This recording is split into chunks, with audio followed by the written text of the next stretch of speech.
हरे कृष्णा। जय श्रीमन नारायण। भक्तों, चैत मास के कृष्ण पक्ष की पाप मोचनी एकादशी की आप सबको बहुत बहुत शुभकामनाएं। यह एकादशी हर प्रकार के पापों को नाश करती है। इसका पालन करने वाले मनुष्य न सिर्फ भगवान श्री हरि की विशेष कृपा प्राप्त करते हैं, अपितु वे अपने इस जन्म मृत्यु के चक्र से भी मुक्त हो सकते हैं अगर इस एकादशी का पूर्ण श्रद्धा और निष्ठा पूर्वक पालन किया जाए। तो चलिए, ऐसी हर प्रकार के पापों का नाश करने वाली पाप मोचनी एकादशी के उपलक्ष्य में हम उससे जुड़ी हुई इस सुंदर पौराणिक कथा का श्रवण करते हैं। आइए आज की पाप मोचनी एकादशी व्रत कथा को सुनते हैं। युधिष्ठिर महाराज ने भगवान श्री कृष्ण से पूछा, हे केशव, आपने मुझे आमलकी की एकादशी का वर्णन तो कह सुनाया, अब कृपया आप मुझे चैत मास के कृष्ण पक्ष में आने वाली पाप मोचनी एकादशी के विशेष विषय में बताएं। युधिष्ठिर महाराज का प्रश्न सुनकर मधुसूदन श्री कृष्ण ने कहा, हे राजन, एक समय की बात है जब लोमस ऋषि ने राजा मानधाता को इस पाप मोचनी एकादशी की महिमा सुनाई थी। चैत मास के कृष्ण पक्ष में आने वाली इस एकादशी के पालन से समस्त पापों का नाश हो जाता है और व्यक्ति अष्ट सिद्धि को प्राप्त कर सकता है। अब मैं तुम्हें लोमस ऋषि द्वारा सुनाई गई पौराणिक कथा का वर्णन सुनाता हूँ, ध्यानपूर्वक सुनो। यह कहकर भगवान श्री कृष्ण ने लोमस ऋषि द्वारा सुनाई गई कथा कहना प्रारंभ किया।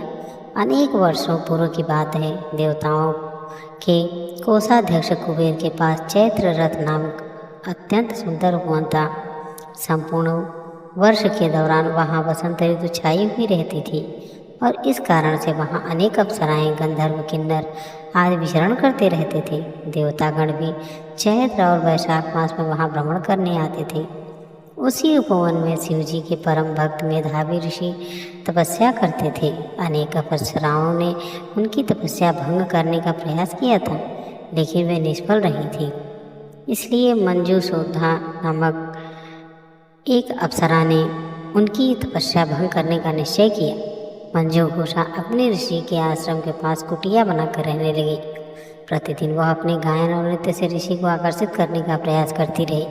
कुछ समय पश्चात शिव जी के शत्रु कामदेव भी वहां आ गए और वे भी मेधावी ऋषि के ऊपर अपने बाण चलाकर उन्हें परास्त करने का प्रयास किया।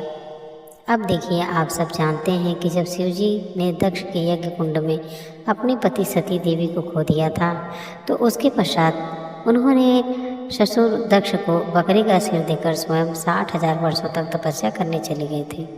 उस समय ब्रह्मा जी ने शिव जी का ध्यान भंग करने के लिए कामदेव को बुलाया था।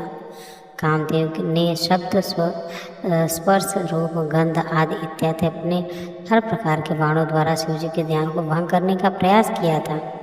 उस समय शिव जी को कामदेव के ऊपर अत्यंत क्रोध आया था और उन्होंने अपने तीसरे नेत्र के द्वारा कामदेव को भस्म कर दिया था। हालांकि उनका शरीर नष्ट हो गया, लेकिन उनका अस्तित्व तो था।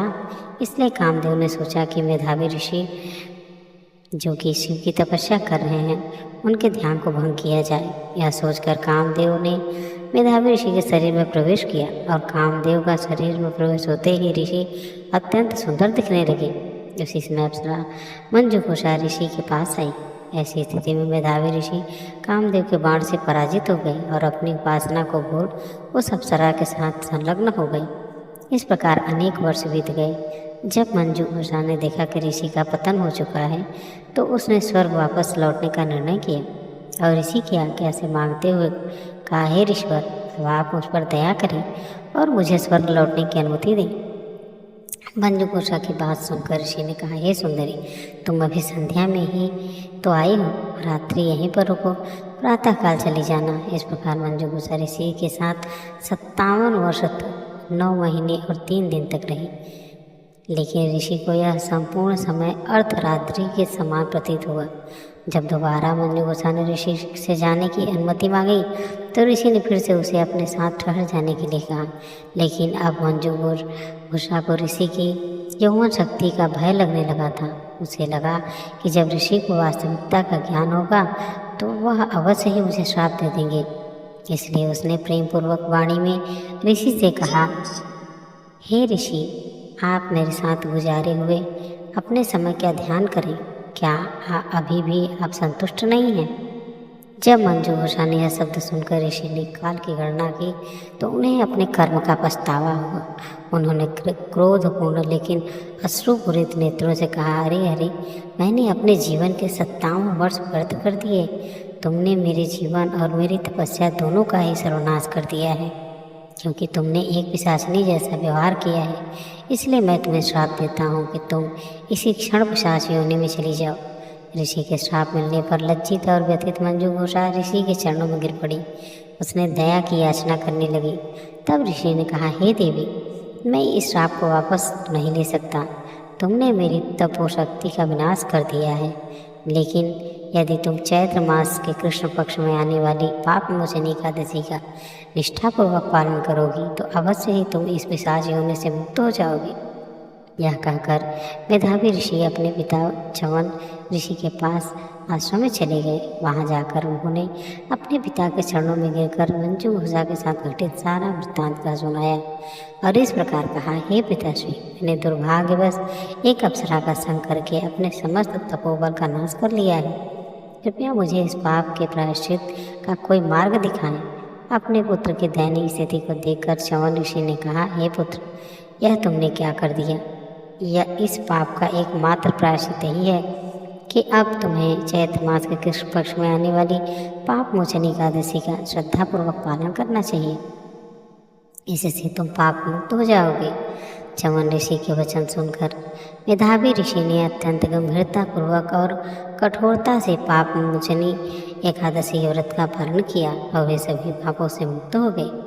मंजू घोषा के द्वारा इस व्रत का पालन करने से उसे पिशाच योनि से मुक्ति प्राप्त हुई और उसने अपना स्वर्गीय देह पुनः प्राप्त किया।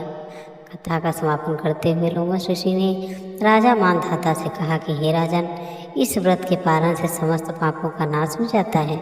जो व्यक्ति इस कथा का श्रवण या पठन भी करता है उसे 1000 गायों का दान करने का पूर्ण फल प्राप्त होता है और इस व्रत का पालन करने से भ्रूण हत्या, ब्रह्म हत्या, मद्यपान पर स्त्री संग, गुरु पत्नी संग इत्यादि सभी महापापों से भी मुक्ति प्राप्त हो सकती है। इसलिए प्रत्येक व्यक्ति को इस पाप मोचनी एकादशी का पालन अवश्य करना चाहिए। इस दिन व्यक्ति को अधिक से अधिक हरे कृष्ण महामंत्र का जप करना चाहिए, यानी हरे कृष्ण कृष्ण कृष्ण हरे हरे, हरे राम राम राम हरे हरे। संपूर्ण उपवास का पालन करना चाहिए, अर्थात एकादशी के दिन किसी भी प्रकार का अन्न या अन्न से बना हुआ कोई भी खाद्य पदार्थ नहीं लेना चाहिए और संपूर्ण दिन में अपनी चेतना से अधिक श्री कृष्णमय बनने का प्रयास करना चाहिए। व्यर्थ बातों में समय गवाए बिना भगवद गीता, श्रीमद् भागवत इत्यादि वैदिक मंत्रों का पढ़ना चाहिए और हर कथा का श्रवण करना चाहिए। अगले दिन द्वादशी पर निर्धारित पारण समय पर इस व्रत का नियम अनुसार पालन करना चाहिए।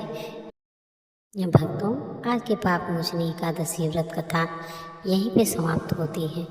हरे कृष्णा, जय श्रीमन नारायण।